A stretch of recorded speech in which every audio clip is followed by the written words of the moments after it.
Hi అండి, అందరికీ నమస్తే.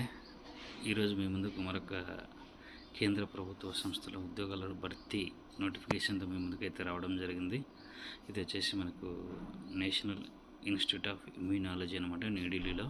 వీళ్ళు డైరెక్ట్ ప్రాతిపదికన మనకు దరఖాస్తులు అయితే ఆహ్వానిస్తున్నారు. ఓన్లీ ఇంటర్వ్యూ మాత్రమే ఉంటుంది. తగిన అర్హతలు ఉన్నాయని వాళ్ళైతే అప్లై చేసుకోండి. మరి మనకు వివరాల్లోకి వెళ్దామండి.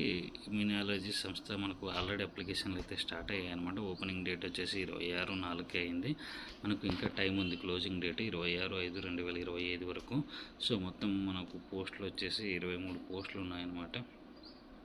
11 పోస్టులు ఉన్నాయి. సారీ, ఇవి వచ్చేసి పే లెవెల్ 11, పే లెవెల్ 12 అండి. పే లెవెల్ 11, పే లెవెల్ 12 అంటే equal to group A officer అంటే IAS, IPS, IRS, Indian postal service, Indian revenue service, Indian income tax service, ఏవైతే యూపీఎస్సీలో 26 రకాల సర్వీసులు ఉన్నాయో వాటన్నిటికీ ఈక్వల్గా అయినటువంటి పోస్టులు అనమాట. స్టాఫ్ సైంటిస్ట్ 3 వేకెన్సీస్ ఉన్నాయన్నమాట. First class MSc with 5 years experience, first class MTech కానీ, ఎండీ కానీ, మాస్టర్ ఇన్ వెటర్నరీ సైన్స్ కానీ, ఫార్మసీ కానీ, బయోటెక్ కానీ ఉండి 4 years రీసెర్చ్ అండ్ డెవలప్మెంట్లో ఎక్స్పీరియన్స్ ఉండాలని చెప్తున్నారు. లేదంటే PhD with 4 years post doctoral experience in relevant field అని అయితే అడుగుతున్నారు. అప్పర్ ఏజ్ లిమిట్ వచ్చేసి 40 years. ఈ మూడిట్లో వచ్చేసి 2 యూఆర్కి, 1 ఓబీసీకి ఉంటుందండి.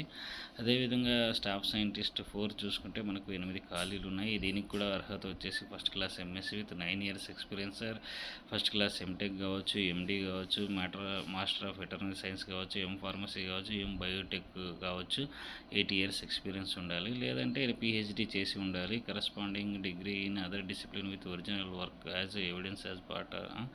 ఇది ఎక్స్పీరియన్స్ అయితే R&D డిపార్ట్మెంట్లో ఎక్స్పీరియన్స్ ఉండాలి. ఇక్కడ మనకు 8 వేకెన్సీస్లో 4 వచ్చేసి అన్రిజర్వ్డ్, 2 ఓబీసీ, 2 ఎస్సీకి ఉన్నాయండి. 50 years అప్పర్ ఏజ్ లిమిట్.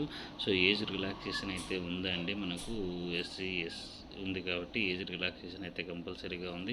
ఇంకా ఎక్స్ సర్వీస్ మన కోట ఏం లేదు కాబట్టి మరి వాళ్ళకి లేదనేది చెప్పుకోవాలన్నమాట మనము.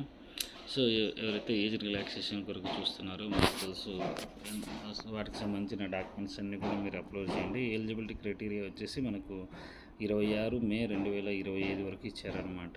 ఈ ఎలిజిబిలిటీ క్రైటీరియా మనది ఏదైనా సరే. రిజర్వేషన్స్, రిలాక్సేషన్, బెనిఫిట్స్ ఉన్నాయని చెప్పుకున్నాం కదండి. సో మీ అందరికీ తెలిసింది కాబట్టి నేను మళ్ళీ పర్టికులర్గా వాటి గురించి చెప్పుకోవడం లేదనమాట ఇక్కడ.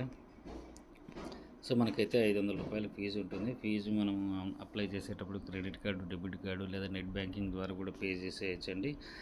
లేదు ఒకవేళ అలా రాకపోతే మనం ఫోన్పేలో కానీ, గూగుల్ పేలో కానీ ఇట్లా ఈ అకౌంట్ పేరుతో బ్యాంక్ డీటెయిల్స్ ఇచ్చారు. ఆ డీటెయిల్స్తో మనం అయితే అప్లై చేయొచ్చు. ఇది అప్లై చేసిన తర్వాత, ఇది ఫీ పే చేసిన తర్వాత రిసీట్ని అయితే జాగ్రత్తగా పెట్టుకోండి అనమాట. సో ఇంకా మిగతా కండిషన్స్ అన్ని కామన్ అండి. డాక్యుమెంట్స్ అప్లోడ్ చేయడము, నా ఎక్స్పీరియన్స్ డాక్యుమెంట్స్ అప్లోడ్ చేయడం, ఒకవేళ ఆల్రెడీ ఏదైనా గవర్నమెంట్ కానీ, ప్రభుత్వ సంస్థల్లో కానీ, అటానమస్ బాడీలు కానీ చేస్తూ ఉంటే క్వాసీ గవర్నమెంట్, సెమీ గవర్నమెంట్లో మీరైతే అక్కడి నుంచి నో అబ్జెక్షన్ సర్టిఫికేట్ అయితే తీసుకోవాలి. తర్వాత మీరు ఉపయోగిస్తున్నటువంటి ఈమెయిల్ ఐడినే ఇవ్వండి. అదేవిధంగా ఫోన్ నెంబర్ కూడా ఉపయోగిస్తున్న ఫోన్ నెంబర్ ఇవ్వండి. ఎందుకంటే ఫర్దర్గా మనకు కరెస్పాండెన్స్ అంతా కూడా మెయిల్ ద్వారానే జరుగుతుంది. మీరు అప్లై చేసుకున్న తర్వాత రెగ్యులర్గా అయితే వెబ్సైట్ చెక్ చేసుకుంటూ ఉండండి. ఓన్లీ ఇంటర్వ్యూ మాత్రమే ఉంటుంది.